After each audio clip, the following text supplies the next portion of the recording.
El Evangelio cambia. El Evangelio Cambia cambia. realidades. Cambia El circunstancias. Evangelio cambia. Cambia las vidas. Para bien. Y para siempre. Para siempre. El Evangelio cambia la tristeza. y la convierte en gozo. Cambia las Las familias. comunidades. Está cambiando nuestra El nación. Evangelio Está cambia. cambiando nuestra nación. La mayor experiencia del cambio para nuestra Venezuela. El cambio para nuestra Venezuela. El Evangelio cambia.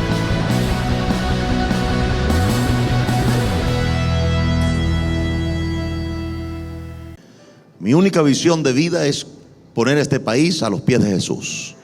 Porque yo sé lo que eso significa. Significa un cambio diametral en nuestra sociedad. Un cambio para la sociedad, un cambio para esta generación y una corrección por completa de la próxima. Eso nos daría el mejor futuro que puede tener una nación en Latinoamérica hoy día. Eso nos podría poner a la cabeza del desarrollo integral más grande que haya sufrido una nación en los últimos 200 años. Pero la base debe ser la fe en Jesucristo. Y vuelvo a repetirle, como me dijo en una reunión un individuo, me dijo, pero ¿por qué tiene que ser Jesucristo? Yo le digo, porque el 95% de la sociedad venezolana es cristiana. Lo demás es minoría. El 95% de esta sociedad es cristiana, que no se congrega, que están a espaldas de Dios. Pero si usted le pregunta en qué Dios por lo menos ellos confían, y le dicen Jesucristo. Es decir, ellos están de acuerdo con creer en Jesús. No saben cómo, pero están de acuerdo.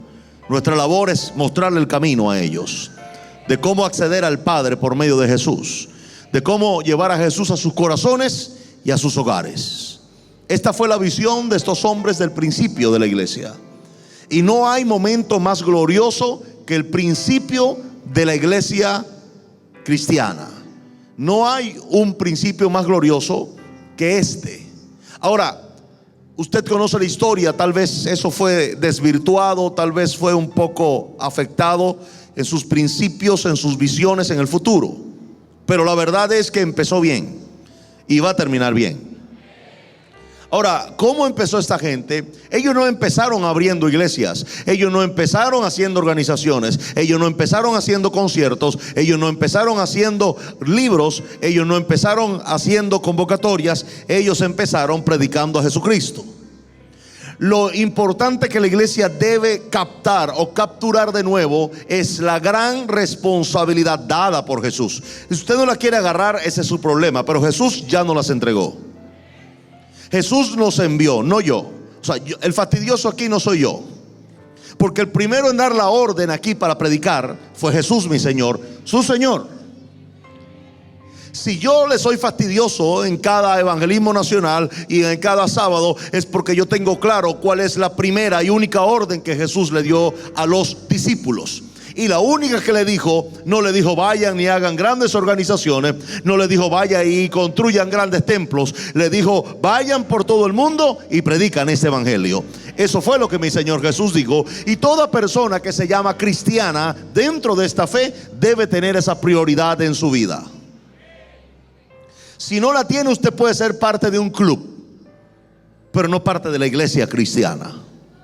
Usted puede ser parte de una organización seca y rancia, pero no es parte de la gloriosa iglesia de Jesucristo.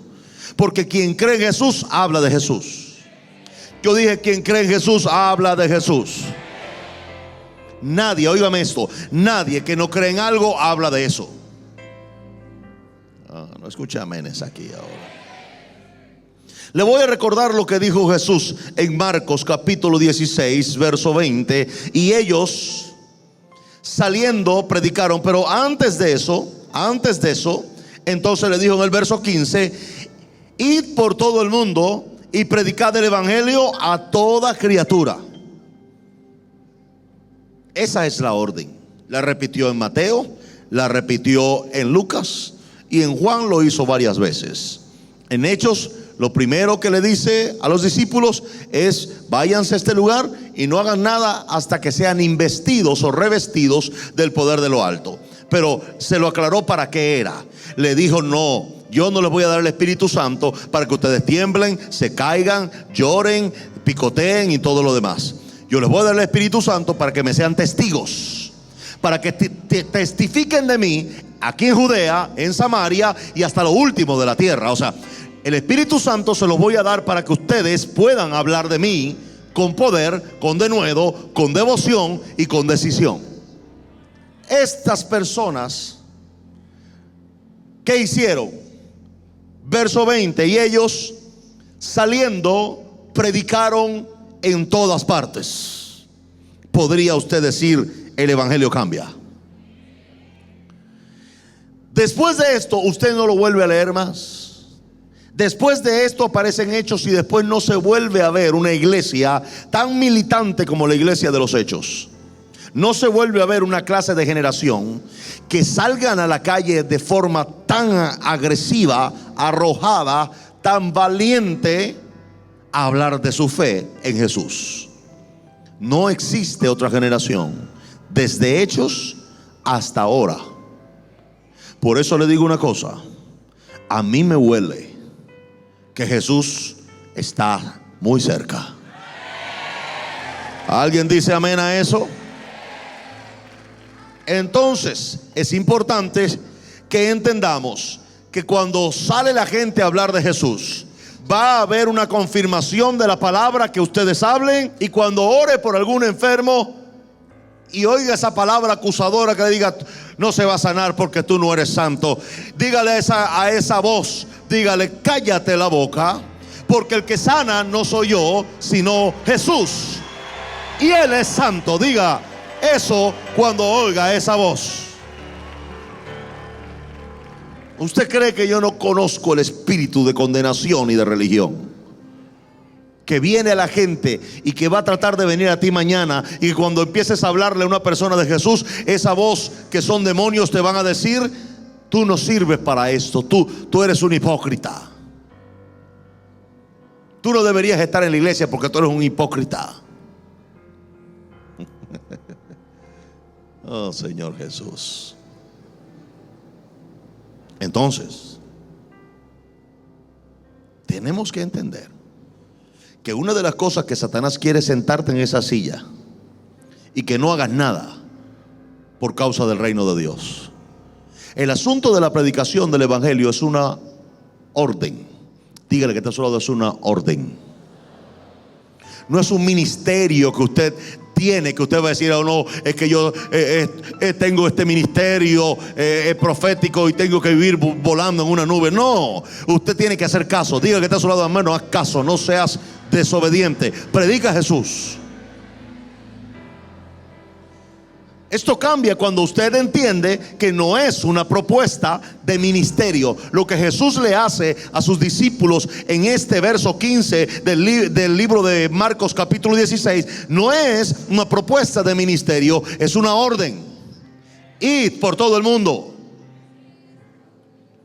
No está aquí, pero al final Él dijo, cuento 3 y llevo 2, vamos, váyanse. ¿Qué hacen aquí todavía?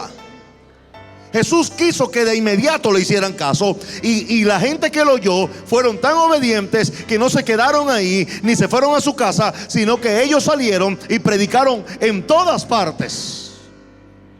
O sea, esta gente entendió que Jesús no les ofrecía un apostolado, Jesús no les ofrecía un ministerio, Jesús les ofrecía una orden.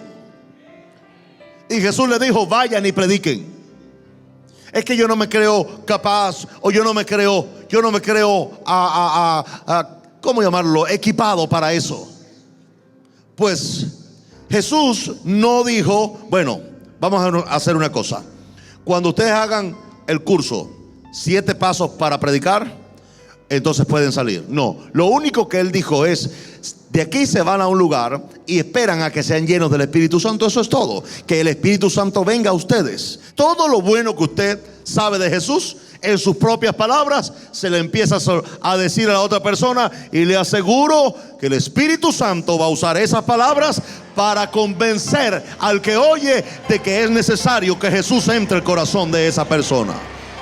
Aleluya. Jesús nuestro Señor se empezó a aparecer a todos, y la única cosa que les decía a todos era, deben predicar el evangelio del reino. Luego usted conoce esto en Hechos 4, se le amenaza a los discípulos y se le dice: ustedes no pueden hablar más en el nombre de Jesús. No queremos que ustedes hablen de Jesús ni hablen en el nombre de Jesús. Y le prohibieron a Pedro y a Juan hablar en el nombre de ellos. Claro, Pedro y Juan dijeron: bueno, ustedes decidan si es conveniente para nosotros, pero nosotros decidimos, antes que ustedes decidan, que no es conveniente para nosotros hacerle caso a ustedes, porque no podemos dejar de decir lo que hemos visto y lo que hemos oído. En otras palabras, no podemos dejar de hablar del impacto que Jesús ha hecho en nuestras vidas. Ellos regresaron y se reunieron con otros discípulos. Le dijeron: mira, la cosa está fea, nos están prohibiendo que hablemos en el nombre de Jesús. Y entonces ellos se reúnen a orar, y esta es la oración que ellos hacen al final. Verso 29, capítulo 4 de Hechos: y ahora, Señor, mira sus amenazas y concede a tus siervos que con todo denuedo hablen tu palabra. En otras palabras, que no tengamos miedo. Lo que ellos pidieron fue denuedo. La palabra denuedo puede ser sustituida con un sinónimo: valentía. No es posible que usted diga que cree en Jesús y no abra su boca para hablar de Él, porque de la abundancia del corazón habla la boca. Si no hay abundancia de fe aquí, no hay palabras aquí. Pero si hay groserías, pero si hay chismes, pero si hay malas palabras, pero si hay palabras negativas. ¿Por qué? Porque no hay una determinación de corazón de hablar de Jesús, porque tal vez Jesús no ocupa el primer lugar. Y yo le digo a usted: no me importa cuántas Biblias se ponga debajo del brazo, me importa lo que dice y lo que hace. Qué importante. Mire lo que ellos piden. Ellos no dicen: bueno, Señor, mátalos, haz descender fuego, hazlo chicharrón. No, ellos dicen: Señor, no importa cuánto nos amenacen, danos la valentía para hablar tu palabra. Porque para predicar a Jesús se requiere gente valiente. Yo repito esta palabra: para predicar a Jesús se requiere gente valiente. El mismo Jesús dijo que el reino de Dios sufría violencia y que solo los valientes lo arrebatan. ¿Hay algún valiente aquí en esa noche? Ok. Aleluya. Sigue diciendo el verso 30: mientras extiendes tu mano para que se hagan sanidades, señales y prodigio mediante el nombre de tu santo Hijo Jesús. Por eso, cuando venga un demonio a acusarle y a decirle: tú no eres santo, dígale: bueno, no hay problema, porque esto no se hace en mi nombre, esto se hace en el nombre de Jesús, y quien salva es Jesús, y quien sana es Jesús.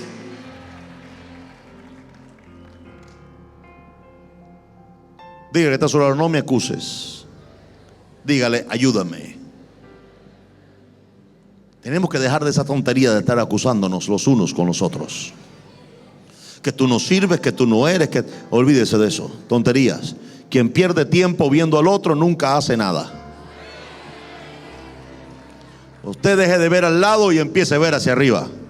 Dice el verso 31: cuando hubieron orado, el lugar en que estaban congregados tembló, y todos fueron llenos del Espíritu Santo. Estos mismos del verso 31 son los mismos de Hechos 2. Si en Hechos 2 fueron llenos del Espíritu Santo, ¿por qué ahora vuelven a ser llenos del Espíritu Santo? Porque el nivel de llenura de un cristiano debe ser constante. Y el Espíritu Santo en Hechos 2 viene para que ellos sean testigos. Y en Hechos 4 viene para que ellos hablen con valentía la palabra de Dios. También aclara Pablo más adelante y dice: no nos ha dado Dios espíritu de gallina. Bueno, dice cobardía. ¿Sino de qué? Si no, o sea, por contrario o por todo lo contrario, en vez de tener un espíritu de cobardía o de gallina, Dios nos ha dado un espíritu de amor, un espíritu de poder y de dominio propio. Es decir, diga conmigo, no tengo miedo. Entonces, dice mi Biblia que cuando hubieron orado, el lugar donde estaban reunidos tembló y todos fueron llenos del Espíritu Santo y hablaban con valentía la palabra de Dios. O sea, en aquel tiempo el hablar la palabra de Dios era una muestra de estar lleno del Espíritu Santo. Si vamos a definir estar lleno del Espíritu Santo por la forma en que te ves, entonces nos olvidamos del Espíritu y nos concentramos en la carne. Pero esa carne, peinada, despeinada, calva o con poco cabello, flaco, gordo, blanco o negro, va a ser alimento de gusanos un día. Tanto que la cuidó. Qué triste, ¿verdad? Tanto que le invirtió esa cosa para terminar siendo alimento de gusanos. Qué tristeza. Pero hay un camino mejor. El camino de la Biblia, la dirección del Espíritu Santo, que me hace saber que yo debo concentrarme más en mi área espiritual en esta tierra que en mi área física. Porque el que siembra para la carne, dice este mismo libro, de su carne cosechará corrupción.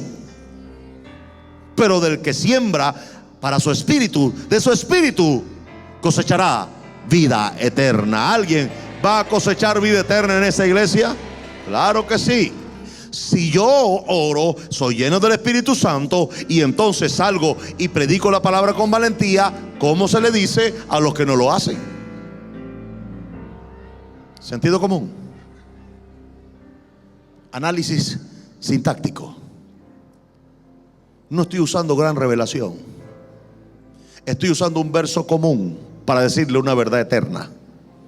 La gente que salva o salvada por Jesús deben ser responsables con el que pasa a ser ahora su comandante, su jefe, su Dios, su líder, su cabeza. Dice mi Biblia que la cabeza de la iglesia es Jesucristo. Entonces, una vez que yo recibo a Jesús, yo paso a autoridad, o paso a ser un hombre o una mujer, si es su caso, bajo autoridad de Cristo.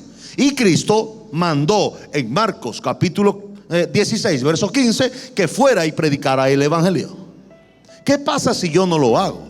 Entro primero en desobediencia, pero según la actitud de los primeros creyentes, fue una actitud de valentía al defender, proclamar su fe sin miedo.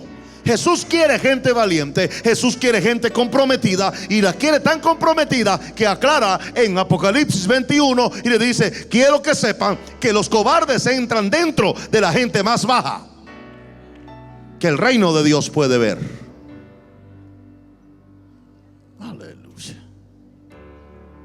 Por eso le digo, el asunto de predicar es un acto de valentía, porque fue lo que rogaron los discípulos del principio. Dijeron: Señor, no te pedimos que nos des dinero, esposa, esposo, carro, casa. No, te pedimos valentía.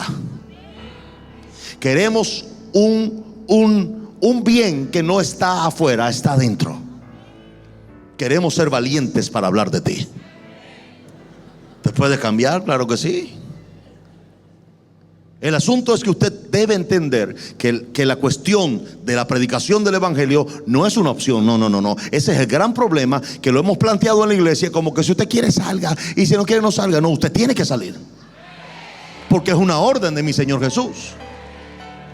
Si lo planteamos de esa manera, como en realidad lo es, y no es una opción respetuosa de la gente que asiste a la congregación, sino que es una orden que no tiene negociación de parte del general del ejército de Dios, que es Jesús. Luego en el verso 42 del capítulo 5 de Hechos dice entonces, mire esto, qué bárbaro. Verso 41 dice: y ellos salieron de la presencia del concilio, gozosos de haber sido tenidos por dignos de padecer afrenta por causa del nombre. Qué bárbaro.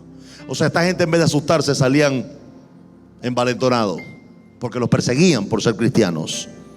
Verso 42: y todos los días, diga conmigo, todos los días, dice, en el templo y por las casas no cesaban de enseñar y predicar a Jesucristo.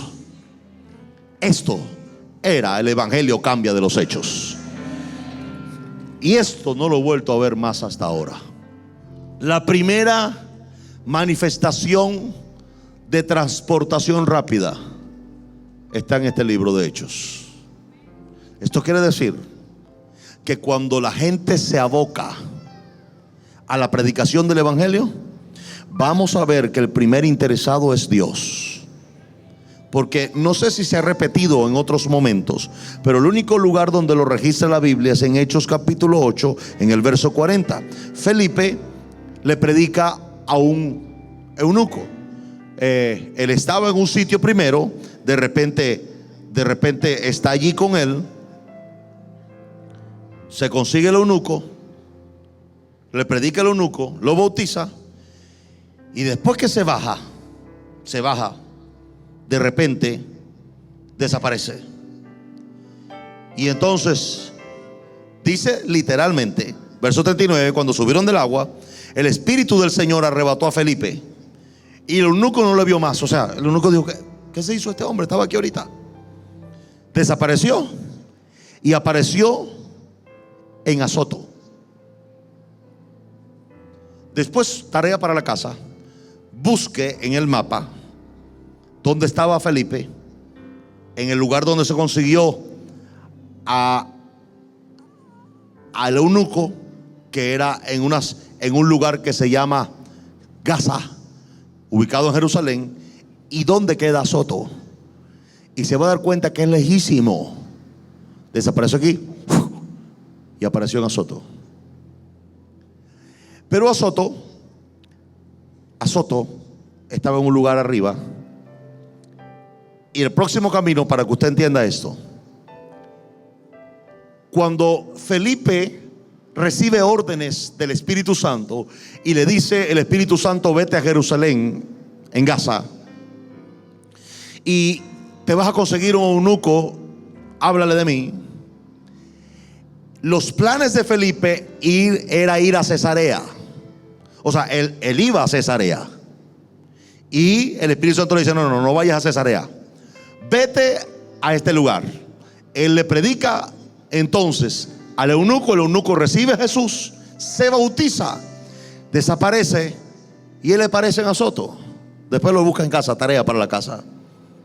¿Por qué, si Dios sabía que Felipe iba a Cesarea, no lo hizo aparecer en Cesarea? Sino que lo llevó, ¿sabe dónde? A Azoto. Porque el Espíritu Santo estaba interesado en que desde Azoto hasta Cesarea, pasando todas las ciudades, él sabía que Felipe iba a ir a Cesarea. Entonces el Espíritu Santo dijo: ¿cómo hago para que este hombre me predique en todas las ciudades? Lo pongo arriba, me lo llevo y lo hago aparecer aquí. Y por fuerza va a tener que caminar. No había autobús, no había metro, nada de eso había. Va a tener que caminar de ciudad en ciudad hasta Cesarea. ¿Está claro en eso?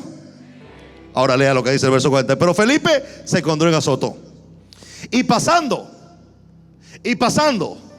desde Azoto hasta Cesarea, anunciaba el evangelio en todas las ciudades hasta que llegó a Cesarea. Eso fue un plan del Espíritu Santo para que él predicara. Y usted quiere aparecer en otro lado, predica a Jesús. Quién sabe si lo hace aparecer en Apure, y Dios quiere que se venga por todo el llano hasta llegar a Valencia predicando a Jesucristo. El evangelio cambia. El evangelio Cambia cambia. realidades. Cambia circunstancias. El evangelio cambia.